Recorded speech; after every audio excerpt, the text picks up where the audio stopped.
جب دنیا میں تشریف لائے آدم علیہ السلام، تو جب وہ تشریف لائے تو ان کے بعد ان کی اولاد کا جو سلسلہ شروع ہوا، تو سب سے پہلا بیٹا پیدا ہوا حابیل، سب سے پہلا بیٹا حابیل۔ آدم علیہ السلام کے بچے جو ہوتے تھے روز ایک لڑکا ایک لڑکی، روزانہ حضرت حوا حاملہ ہوتی اور شام تک ان کو بچے ہو جائے، 2 بچے۔ اللہ کی قدرت کاملہ ہے، کیونکہ نسل انسانی کو اس وقت بڑھانا تھا، تو روزانہ 2 بچے، ایک لڑکا اور ایک لڑکی۔ پہلے دن پیدا ہوئے حابیل، اور اس کے بعد ان کے ساتھ جو پیدا ہوئی وہ اقلیمہ نام سے تھی۔ دوسرے دن جو پیدا ہوئے وہ قابیل، اور اس کے ساتھ یہودا نام کی لڑکی پیدا ہوئی۔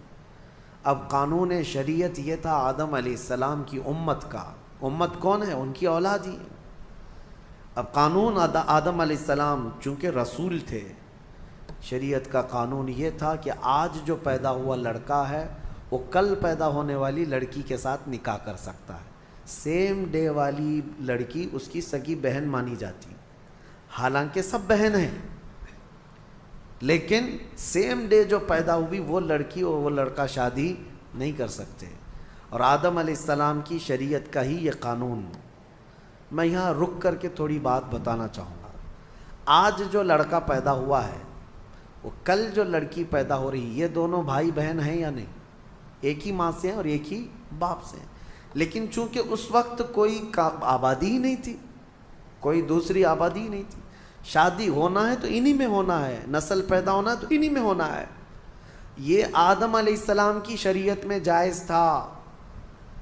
اب کیا ہمارے لیے یہ جائز ہے کہ آج تم پیدا ہوئے اور 10 سال بعد تمہاری ماں سے دوسری لڑکی پیدا ہوئی تو اس سے تم نکاح کر سکتے ہو، چاہے 50 سال بعد پیدا ہو؟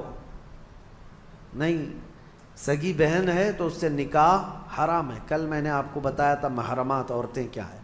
یہ بات میں اس لیے آپ کے سامنے رکھ رہا ہوں کہ کچھ لوگ جو اپنے آپ کو صوفی کہتے ہیں اور تصوف کا لبادہ اوڑھ کر کے ابھی ایک بہت بڑا ڈھکوسلا چل رہا ہے لوگوں میں گمراہی لانے کے لیے، ان کو شریعت سے کوئی مطلب نہیں ہے، وہ کہتے ہیں ہم طریقت والے ہیں، وہ معرفت والے ہیں۔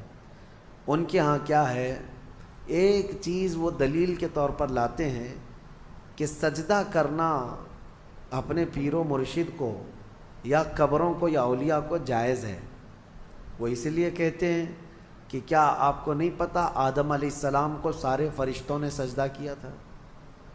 آدم علیہ السلام کو سجدہ کرایا گیا تھا نا، لیکن یہ انہیں فرق نہیں معلوم۔ فرشتوں کا سجدہ تھا آدم علیہ السلام کے لیے، وہ عبادت کا سجدہ نہیں تھا، وہ تعظیم کا سجدہ تھا۔ وہ کیا تھا؟ تعظیم کا۔ اور حکم کس کا تھا؟ اللہ کا تھا۔ اور پھر ان کے ہاں ایک دلیل ہے، یہ صوفی جو کہتے ہیں، گمراہ لوگوں کے بارے میں کہہ رہا ہوں، جو اوریجنل صوفی ہیں الحمدللہ وہ میرے مصطفیٰ کی شریعت کے پابند ہوتے ہیں۔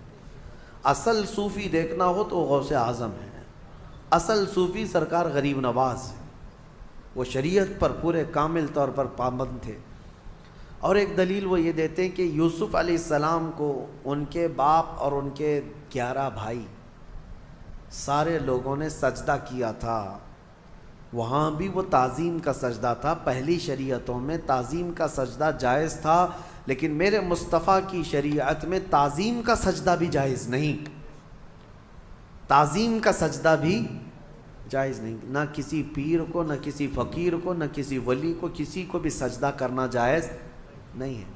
میں ان کو الزامی جواب کے طور پر یہ کہتا ہوں، جو لوگ کہتے ہیں آدم علیہ السلام کو کیا سجدہ نہیں کیا گیا تھا، تو آدم علیہ السلام کی شریعت پہ چل رہے ہو یا محمد الرسول اللہ کی شریعت پہ چل رہے ہو؟ اگر آدم علیہ السلام کی شریعت پہ چل رہے ہو تو ان کے ہاں بہن سے نکاح بھی جائز تھا، کیا تم کر سکتے ہو؟ شریعت منسوخ ہو جاتی ہے، ایک نبی کے جانے کے بعد دوسرے نبی آئے، ان کی شریعت الگ ہو گئی، لیکن میرے نبی کے آنے کے بعد پچھلی تمام شریعتیں ختم ہو گئی۔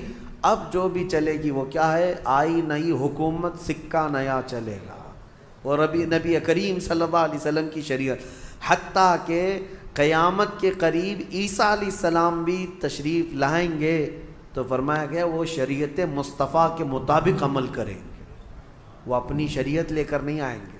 حالانکہ عیسیٰ علیہ السلام نبی بھی ہیں، رسول بھی ہیں، ان کے زمانے میں ان کی شریعت تھی، لیکن قیامت کے قریب اب عیسیٰ علیہ السلام آئیں گے تو کس کی شریعت پر عمل کریں گے؟ ہمارے نبی پاک صلی اللہ علیہ وسلم۔